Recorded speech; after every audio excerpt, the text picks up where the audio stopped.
We have some snippets of Hillary Clinton's new book called What Happened. Twitter had a field day with that one, which is good. We did a whole segment on the name of the book. What happened? You happened, Hillary Clinton. And the way the title is, it says what happened, and right underneath it, it says her name.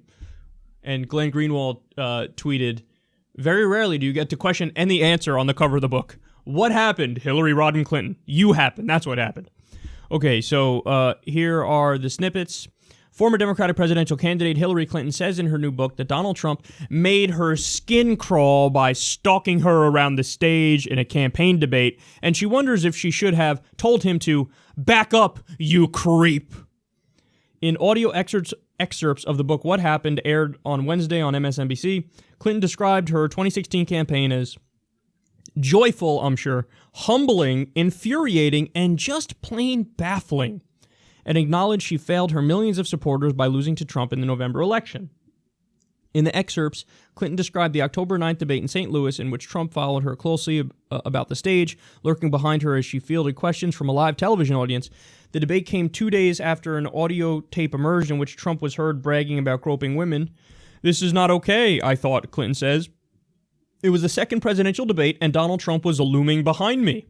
We were on a small stage, and no matter where I walked, he followed me closely, staring at me, making faces. It was incredibly uncomfortable. He was literally breathing down my neck. My skin crawled," Clinton said. "It was one of those moments where you wish you could hit pause and ask everyone watching, well, what would you do? Do you stay calm, keep smiling, and carry on, as if he weren't repeatedly invading your space? Or do you turn, look him in the eye, and say loudly and clearly, back up, you creep, get away from me? I know you love to intimidate women, but you can't intimidate me." Clinton says she chose the first option. "I kept my cool, aided by a lifetime of dealing with difficult men trying to throw me off," she says. But Clinton questions whether she should have chosen the second option. "It certainly would have been better TV," she says. "Maybe I have overlearned the lesson of staying calm, biting my tongue, digging my fingernails into a clenched fist, smiling all the while, determined to present a composed face to the world."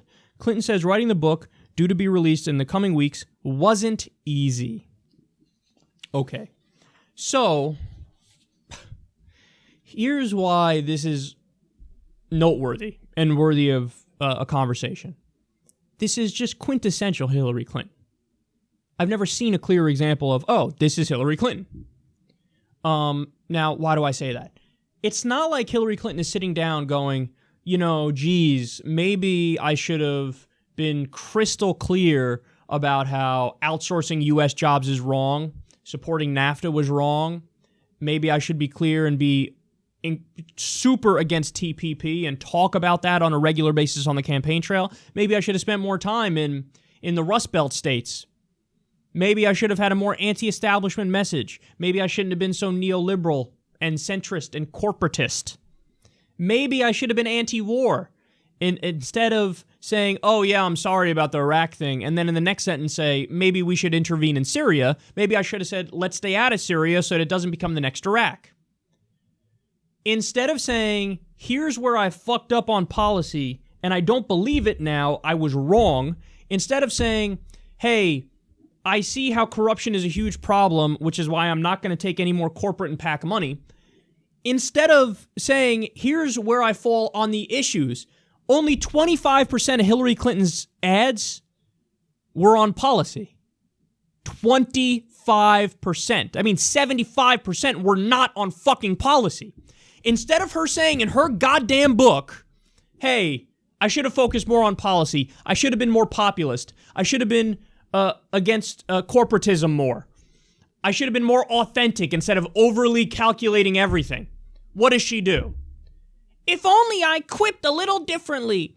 If only when Trump was too close to me, I turned around and said, move back, you creep. Well, maybe then things would be different. No, they wouldn't be different. They wouldn't be different. By the way, was Trump too close to her? Yes. Is it something that, everybody who was watching picked up on? Not really, I don't think. He was too close, but it wasn't like he's, literally breathing down my neck. No. It wasn't literally breathing down your neck.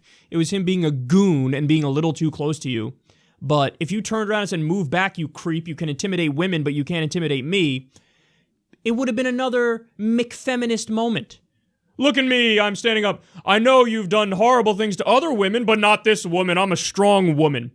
People would have looked at that and went, oh, here she goes again with the McFeminism, because you don't get to say that and act like, oh, I'm on the side of women, while at the same time you're in favor of fucking subsidies and arming Saudi Arabia, and they treat women as literal second-class citizens. You don't get to have it both ways. I'm a feminist hero, and that's why I'm going to arm Saudi Arabia, which is a state that's one of the worst for women in the fucking world. You don't get to have it both ways. But this is the shit that she thinks about. This is what keeps her up at night.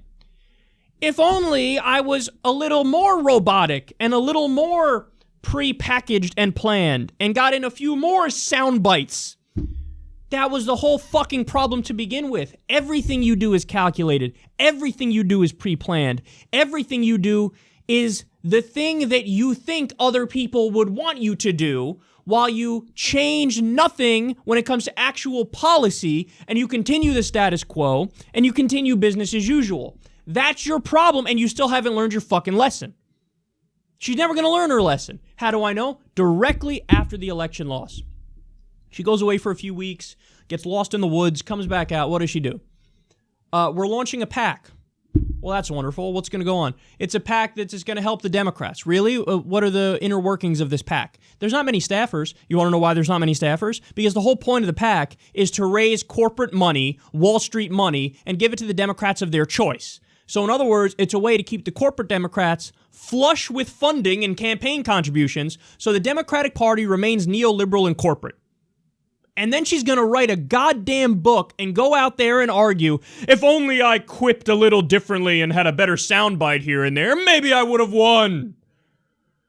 No, the problem is you. It's in your core. You are the status quo. You are the establishment.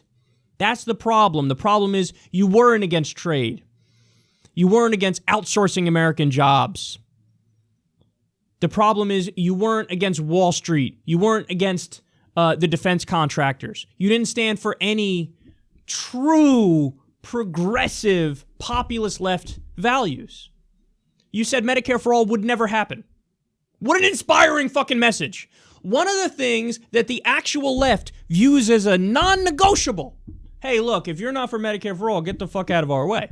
We view it as a non-negotiable. Off the table. You have to be for that if you want our vote. She said, never going to happen. And she's like, well, only if I had quipped differently, I would have won. No, only if you came out for better policies and were principled and stopped taking corporate money.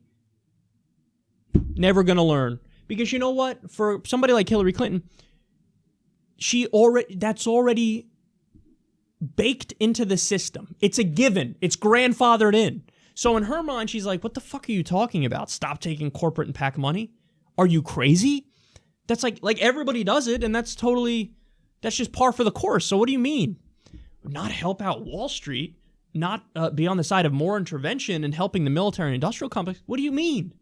I don't understand what you mean. Obviously, the debate is, do you be a good corporate Democrat and help out Wall Street and help out the military industrial complex while also throwing the American people a bone every now and then, and not being an asshole on gay rights issues, which, by the way, she was against gay marriage until 2013. So bold. And not being an asshole on, race issues. So the spectrum is, am I okay on social issues, but still pretty much sold out on economic issues? Or am I a total asshole and I'm a Republican and I'm bad on social issues and on economic issues? In her mind, that's the spectrum.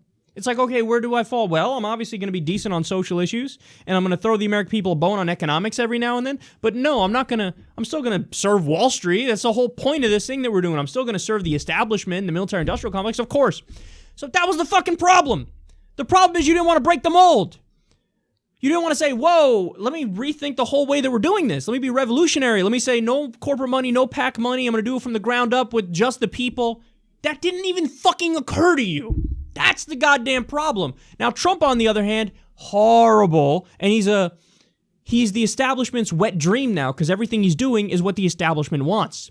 But when he ran his campaign, he lied. And I'm against TPP, that's what I am, even though now he's slipping provisions of TPP into his renegotiation of NAFTA.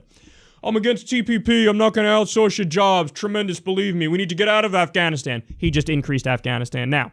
But he was smart enough to say, oh, I'm going to run anti-establishment and populist. And you lost to a guy that had a 60% unfavorability rating. And instead of doing some real soul searching about who you are and what you stand for and why you lost, you go out there and say, if only I had quipped and called him a creep. Never gonna learn. Forget the corporate Democrats. We got to get rid of the corporate Democrats. JusticeDemocrats.com/fight. Come on, guys. We got to do it. I can't take reading these stories anymore. I can't take covering these stories anymore. The corporate Democrats, it's time for them to be a thing of the past. It's time to have a Democratic Party that 100% stands up for the people, fights unequivocally for a non-interventionist foreign policy position, fights unequivocally for Medicare for all, free college, ending the drug war, a new deal to get jobs all around the country, and an infrastructure bill. This is what we need. If the Democrats are not going to stand for that, what the fuck is the point of Democrats?